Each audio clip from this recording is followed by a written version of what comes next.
Hi, Kanan. Hi, guys. We're here at Lingayen Bay. Ganda dito.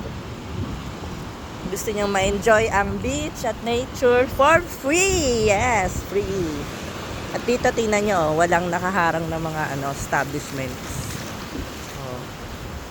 Malalayo pa yung mga for rent na mga transient hotel. So may mga rin pala factors pagka walang beach property ay property sa side, medyo inconvenient. Pero pag ganito namang klase, at least na-enjoy mo yung dagat ng libre. As it should be. As it should be, dapat naman talaga libre.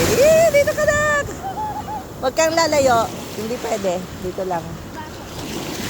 Siyempre, lalaki.